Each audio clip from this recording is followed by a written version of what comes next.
Welcome to my podcast, Doing Business with a Servant's Heart. I'm so excited you are here.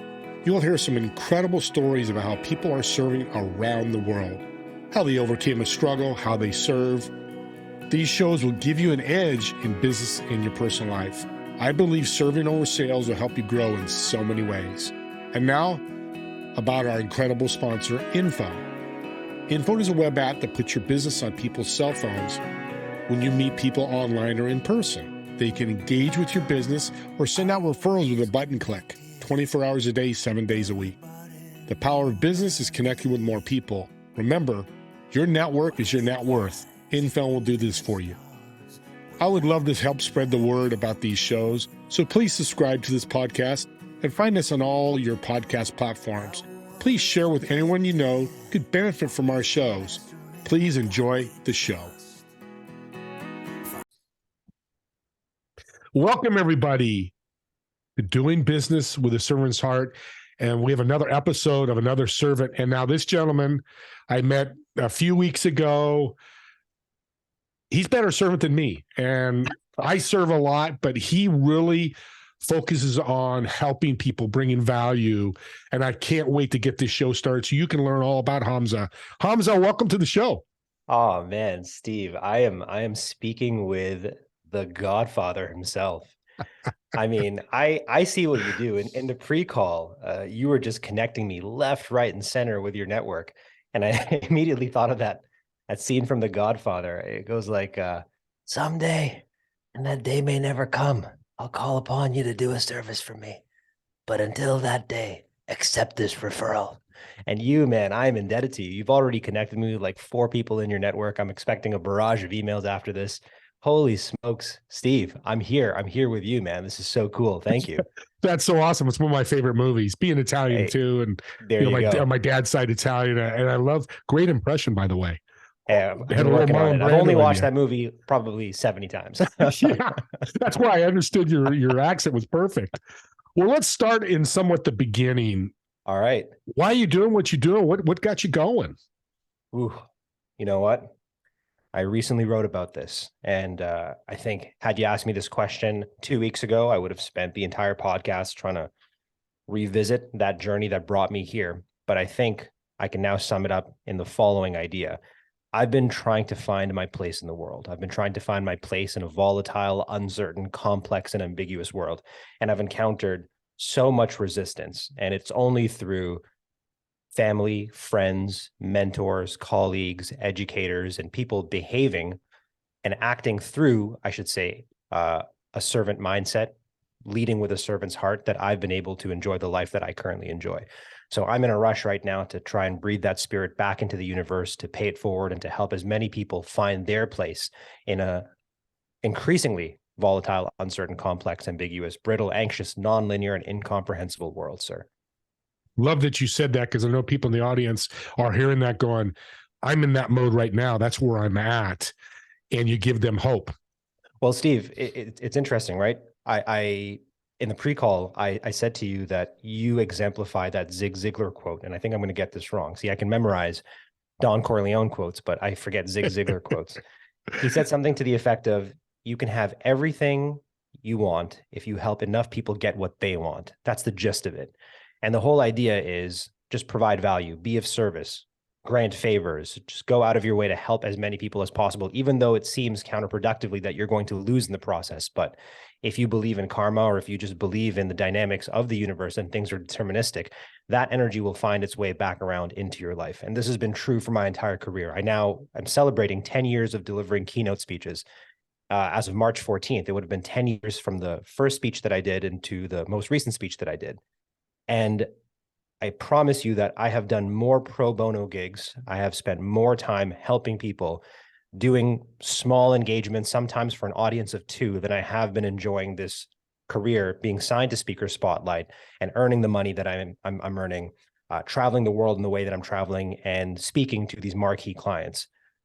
That's just the tip of the iceberg. Most of my career has been spent serving, being of service, providing value, giving, and giving. And I feel like only now at this point in my life am I starting to receive. And it feels strange to me. I'm enjoying receiving from the universe, but I don't want to keep the things that I'm getting. I want to keep on paying it back and putting it back into the circular economy. That's because you're so focused on serving like I am, which I love. And you made a good comment there. You spoke to just 2 people.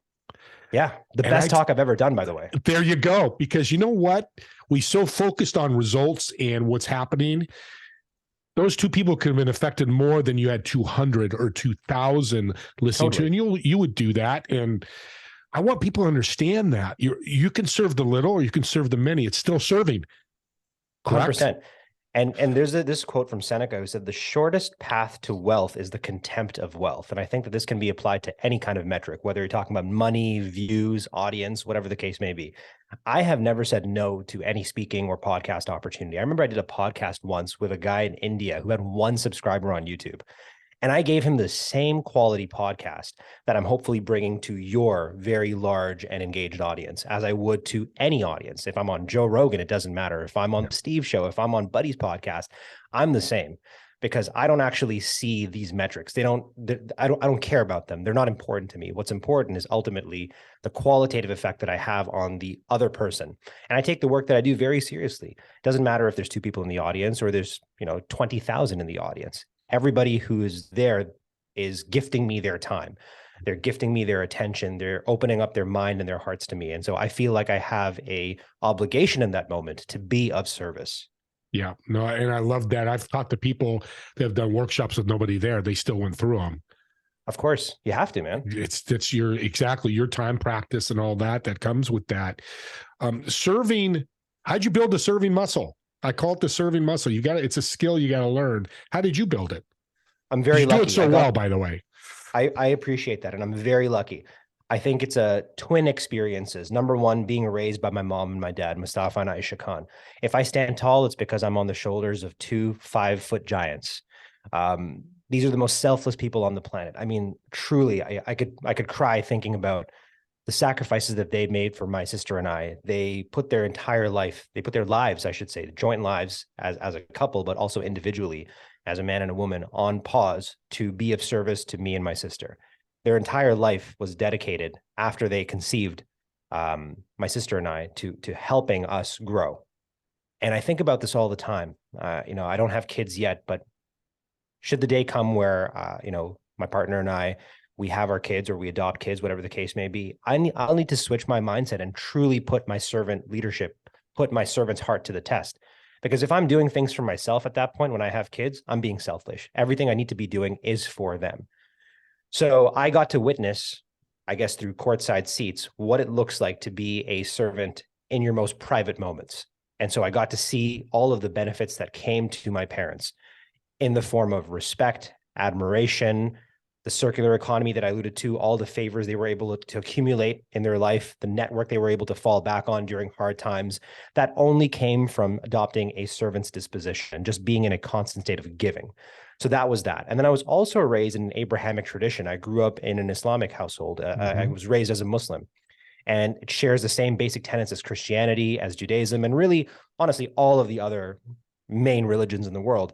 And they're all about service. The common thread that holds together every pro-human religion in the world is just that. It's about make it about other people, help people, especially those who are experiencing oppression, to transcend those circumstances of poverty, ignorance, and vulnerability. I love that Islam, Christianity, Judaism, and all these world religions, they're really focused on compassion, going beyond pity, going beyond sympathy, going beyond empathy towards the active form of wanting to relieve other people's suffering. And that's compassion. So again, I got it from my parents, manifesting the values that they were raised in, but also just being absolute mensches in the same way that you are. That's fantastic. And you're right. I tell people all the time, Hamza, and I know you'll agree, when you serve somebody, give them a law of increase from Think and Grow Rich, or value, whatever that form is, we always smile. Every time 100%. You serve somebody right, you're happy. I have never felt good, Steve, honestly, by winning a competition. I can win a game with my friends and I feel good in that moment. Yeah. But I don't get any satisfaction from another person's defeat. I don't get any satisfaction from another person being crushed, even though that was the context in which I grew up.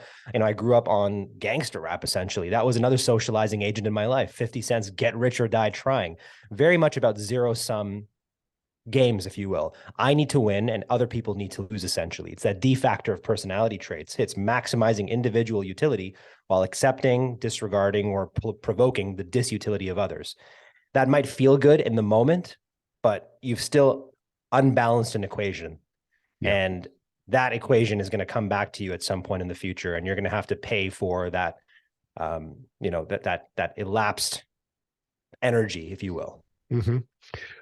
Some people in the audience are going to say this because I'm going to ask you, because I know they're thinking this. You came from a good environment, Hamza. What would you tell somebody in the audience that not come from that environment and still be successful like you are and be a servant? Well, you have any tips for those people? It's interesting, right? So I will say that I did have a good environment in terms of my parents. They were loving, they were kind, they were generous, they were supportive, but I don't know if I would just paint my entire childhood as being one characterized within a good environment. I would say that I grew up in a priority neighborhood for most of my childhood and adolescent years. I grew up in neighborhoods with no role models. My parents went through a long period of turbulence, and they're alive today and they might listen to this podcast. So I want to sort of protect their secrets, but let's just put it this way. It wasn't easy growing up in the household that I grew up in. There were moments where my mind went to some dark places and I considered doing some things that, would have resulted in me not being here in the way that I'm being here with you today. Mm-hmm. So all of this is to say, there were great things about my childhood and in the circumstances in which I grew up, but there were also things that offered a considerable amount of resistance. And so I would say this, for anybody listening to this episode who is feeling stuck right now, I think it's important that you prioritize momentum over goals. I think the worst thing that you can do when you're stuck is to fixate on a distant point in the future and then not do anything about it.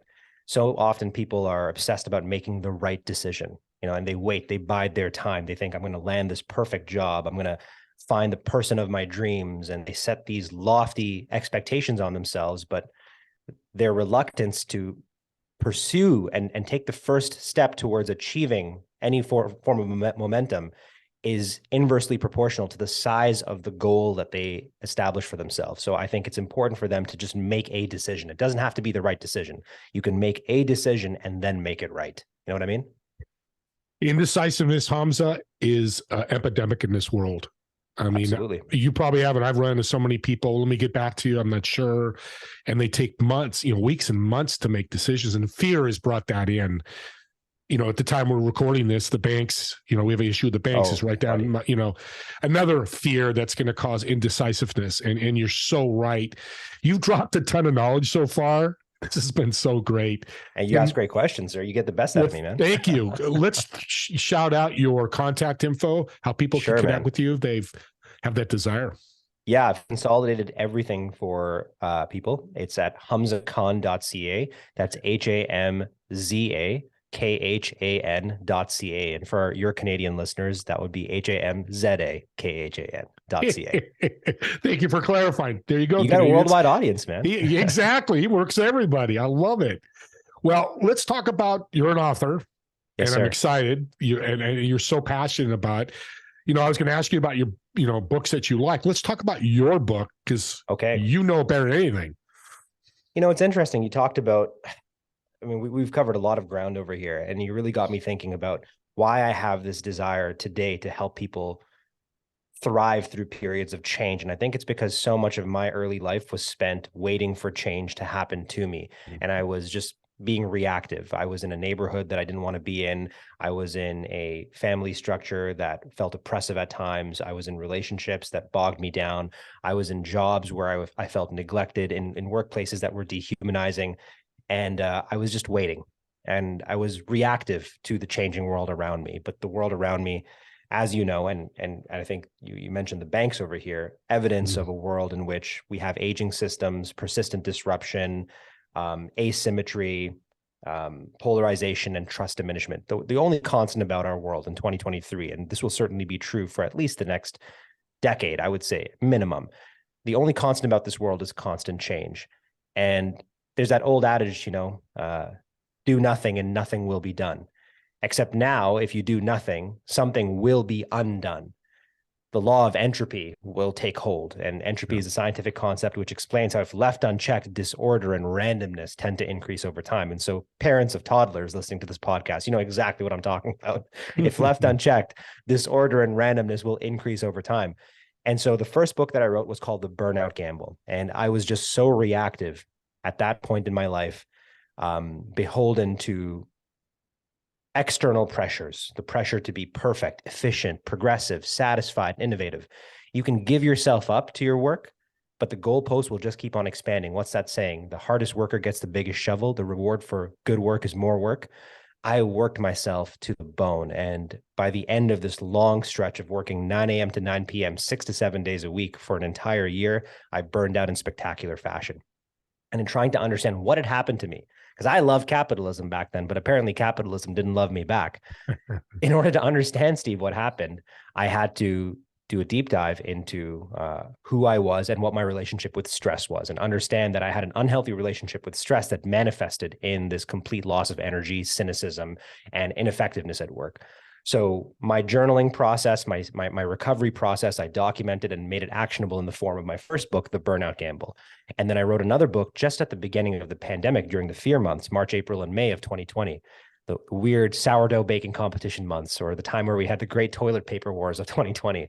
I wrote a book about leadership, specifically about this phenomenon that I noticed, where leaders who seemed to step up during times of crisis weren't actually stepping up. They were actually sinking back, falling back to their level of training, values, and preparation.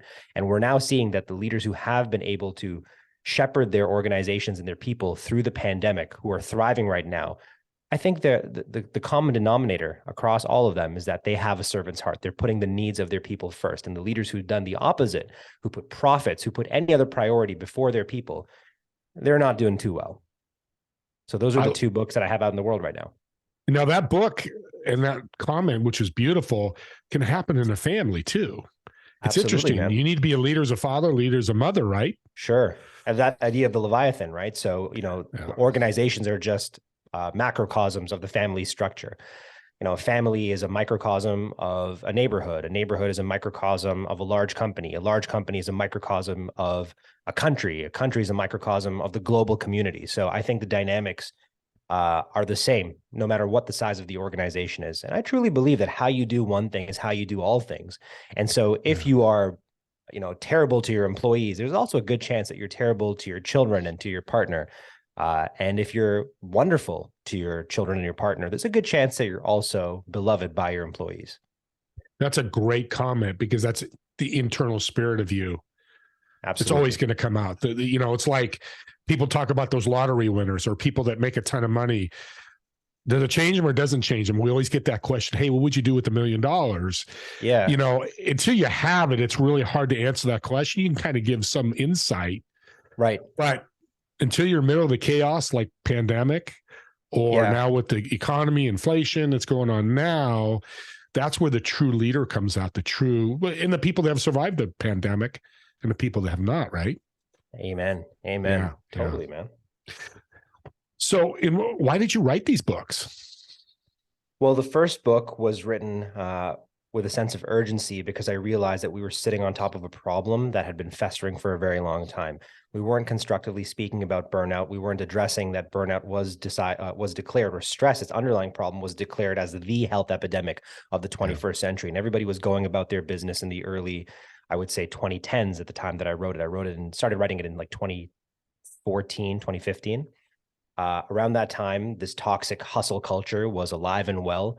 It began in the tech sector in Silicon Valley, found its way to Southeast Asia, where they promoted this idea of the 996, 997 work week, this idea that you should give yourself up to your company and be tethered to your desk, and the company would take care of all of your needs. In exchange, you would work 14, 16-hour, 24-hour work days. So I felt a need to sound the alarm and let my friends and family know that if this happened to me, somebody who was in a leadership position, who had all the best benefits offered by my company, in an environment where I had supportive leadership and I was told you can bring your whole self to work, everybody else who's in a more dehumanizing workplace, absolutely screwed. And now here we are seeing this in 2023. Burnout it's a conflagration. I mean, everyone is going through burnout. I did a talk recently for one of Canada's largest integrated health systems of nearly 150,000 people. And I asked the question, when was the last time you burned out? And I gave a bunch of options.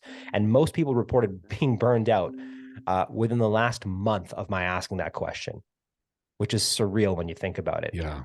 And, we say burnout very casually, but having done the research, I know what the real human costs are on with regards to burnout. Just to put this in perspective, every year, according to the United Nations, and I think this is a conservative estimate, 2.8 million people die every single year from workplace-related stress. And if you're doing the math, that's more than 2 times the amount of deaths caused by COVID, with barely a fraction of the noise being made that we heard in the last 3 years. So that's the reason why I wrote this book, as an antidote, as a call to action, as a warning sign for my friends, family, and my larger community, the global community. And then I wrote Leadership Reinvented because I felt like we needed to shift our attention away from management and the dehumanizing practices that do lead to burnout and usher in a new system. I felt very profoundly in the first few months of the pandemic that we are entering into a portal. That was my experience. I felt like humanity was entering into a new paradigm. And so to be prepared to seize the opportunity offered by the paradigm to shift our attention away from profits and asymmetry, we needed to move towards a more positive sum system in which we were focused on people, employees, customers, communities, and especially the planet. So I guess both books were written with a servant's heart, if you will. They were written for other people. I can tell you as an author, I have not made a lot of money from both of the books that I published. I mean, I guess, in terms of what I've made as a result of speaking engagements and publicity, yeah, these books have paid for themselves several times over, but there was no real desire to make money from the sale of books themselves. So much so that I actually give away the books for free. If I run into people at a conference and they're like, oh, I want your book. I'm like, give me your address. Don't worry about it. It's going to cost me 15, 20 bucks. Doesn't matter, man. What's more important is that you have the ideas in the book. You have an open heart and open mind, willing to receive this idea. I wrote it for you. So why would I make this difficult for you to access these ideas? So powerful. That's the servant's heart right there. And it's interesting you talk about burnout. And if you haven't burnout or leadership help, you should be reading anyways, but here's 2 books to help you. And I'll tell you a quick burnout story. My wife works for Trader Joe's. She just became a manager. Good for her, man. Congrats. Thank you. She's excited. And here's the culture of this company. She gets more vacation time. You know what they told her? Use it. Yes. We don't give it to you. We want you to spend time with your family. Of course, man. Hamza, how many companies have you heard that do that? You deal with a lot of companies. Sinister companies that do the exact opposite. I did a contract once with a tech company that had in its policy unlimited vacations. But if you took that unlimited vacation, if you took them up on the offer, there was a social ostracization that happened within the organization where the optics were bad. Snide comments were made about like, hey, how are you enjoying that vacation? When are you coming back into the office? So this was, I don't know why this phrase came to mind. Terrible phrase. It was just lipstick on a pig. Yep. Window dressing. Because you're trying to do good something. You're trying to serve, but you pull the serve right back out of it. Yeah, maybe we can come up with our own term over here. Yeah. We can call it like servant washing. That's what some of these companies do, right? Servant washing. You just see these leaders say the right thing. You see these organizations post the right thing in terms of their mission, vision, values, principle, purpose, and all their, bells and whistles for their employee benefits packages. Yeah. But the reality on the ground is very different. And this is actually being excoriated through the research that I'm doing. I'm looking at some of the world's best companies, and I'm studying anonymous reviews on things like Glassdoor, Blind, Indeed, so on and so forth. And I'm also looking at the worst companies. And what I'm finding is that you're likely to burn out in some of the worst companies in the world just as much as you are at the best companies in the world. And it rarely has anything to do with the benefits being offered and the vacation policies. It all comes back down to leadership. And whoever told your wife, go take your vacation, that makes all the difference. That's really where the operationalization and the maximization of these leadership values comes into play at the level of leadership. I'm going to throw something out there. I'm looking to write a book, and we're going to talk more about it. Sure, man.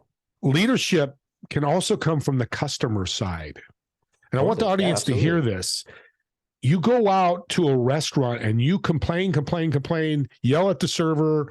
It's not her fault. The food's cold, came late, whatever that situation is. That's not serving. That's selfish, right? Dude, you said it best. Right? So, that's really cool that you actually positioned selfishness on a spectrum over there. I like that a lot. The opposite of being a servant is being selfish. Well done. Yep. Thank you. Let me know where to Because send the royalty check, man. I'm going to turn that into a keynote. hey, I know where to find you. Because it's interesting. I interviewed over 100 managers at restaurants, and how I did it was, got done with a meal, and I said, "Hey Joe, hey Joe, the waiter, can you bring your manager over?" And of course, they give you like this. Oh my What God, did I do? Yeah, I did something wrong right away. Everybody, I get passionate about this. Go, there's something negative happening there. So the manager comes over with this deer in the headlights. And I'll go, Tony, Joe was so fantastic. He was talking to my wife. We were communicating. He was fun to be with. That's a great waiter, great staff that you have. He goes, oh my God, I appreciate that. And they get really excited. And I go, Tony, the manager, how many times do you hear that? He goes, I've been with the restaurant 5 years. I've never heard this. Think about that. Is that is from a customer side, everybody talks about the negative. That's not serving unless you do it right. Of course, you go, hey, I just want to let you know the food was cold. But to go and say the food's cold, I want my money back, or give me a new meal, or give me a coupon. You can still do that. I want to get in the weeds with that. But we all need to be leaders in all areas of our life. It's the point I'm getting at, right? Well, 100%. Let me build on that example that you gave over there. I'm so glad you brought that up with Joe the waiter and Tony the manager, right? So there's this thing called the employee customer profit chain. And the idea is this: how you treat your employees is how they're going to treat the customers. And if you take care of your employees will take care of the customers, and the customers will take care of the profits. But leaders get this bass backwards. Wow, ass backwards. They try to take care of the profits, but I guess it works. And they disable and they actually destroy that profit chain through the level of profit all the way through customers and employees. So a good example is this. I want the listeners to next time notice this. What their interaction with a frontline staff is. Sorry, let me rephrase this. Your interaction with a frontline staff member of any organization is a reflection of the leadership. Let's use the example that you just gave right now. So let's say you had a negative experience with Joe. Joe was rude, Joe was short, Joe didn't refill your water, Joe got your order wrong, Joe was combative. Now, one of two things is true over here. Either Joe is overwhelmed, understaffed, burnt out, has been neglected, underpaid, whatever the case may be. All of those things, all those factors fall within the purview of the leader. Now, let's assume that the leader is human-centric. They are a servant. And they've been working their ass off to try and empower Joe to do a really good job, but Joe is still behaving in that way. That is also a reflection of the leadership. In scenario A, Joe has been systematically disempowered by Tony, the leader. Yep. And in scenario B, Tony has failed to do the servant thing that they should have done, which is to help Joe exit the organization swiftly. In both situations, Tony is behaving selfishly. In scenario A, Tony is neglecting, provoking, and even accepting the disutility of Joe. And in scenario B, they're just neglecting that Joe is hurting, and they're insisting on keeping Joe trapped in this organization to the detriment of the customer. So in either scenario, the responsibility for that interaction that you had with Joe falls within Tony's purview. So now you can take this model and apply it to anything. You can apply it to the person checking your tickets when you're going, for a movie. You go to AMC and you scan your ticket. If you get a smile, if you get somebody just pointing you in the right direction or the wrong direction, or somebody's like, oh, welcome. Yeah, Creed 3, you're watching Creed 3. Fantastic movie. I hope you enjoy it. That is a reflection of their manager and of their manager and of their manager all the way to the CEO of AMC Theaters. Great point. Oh my God. Yeah, I mean, you're right. And I didn't even think of it that depth. And you're going to be part of my book because I'm going to have you as a chapter, because that's exactly what needs to be fixed. And as I say in a grocery store, and we got to close up here because I could talk to you all day. We've all been to a grocery store. There's lines out the door. You go at 6 o'clock. It's the busiest time. A lot of the time you get a customer going, get another clerk. Where's that clerk? Yeah. Look at there's every, and again, we're not in their shoes. Maybe 3 people didn't show up for work. Maybe their supplies, whatever that is. As the customer side, you could just politely grab somebody. Hey, is there a way we can get more open? Oh, here's our situation. Okay. Instead of screaming and yelling. Negativity never brings positivity. It brings more negativity. 100%, so, man, Like I said earlier, we could talk all day. Yeah, Unfortunately, we'll do more we're of these coming for to, sure. yeah, we'll jump. You're going to definitely be back on part 2, part 3, part 4. By the I way, Creed appreciate it. And 3. vice versa when I get my podcast back up and running as well, man. Yeah, I'd love to. And Creed 3, I just watched. It's fantastic. So If good. I you're a watched it Creed twice, fan. actually. Yeah. Oh, there you go. Thank you, Hamza, for being on This there. is an absolute pleasure, man. Let's shout out the company that you're part of. I want people to know that you have a company as well. Absolutely. Absolutely. It's Skills Camp. That's SKILLSCAMP. And the website is skillscamp.co. We're a leading soft skills development company. Great. So reach out to him about that. Reach out to him about anything in this show that really resonated with you. He's willing to talk to anybody. You've got what's your contact info again? They can reach out to you. Hamza Khan, HAMZAKHAN.ca. One more time, HAMZAKHAN.ca. All of my information and links are there. If you need burnout help or leadership help, get the book, because I'm going to get them as well. With that being said, you've given us so much golden nuggets. The knowledge you spit out today, I sound like a kid now, but it's been so good. I've learned so much more about you. But what's one tip you can leave the audience so they can leave here that would help them grow in their business or personal life? I'll go back to something that I said earlier. You can't always make the right decision, but you can make a decision and then make it right.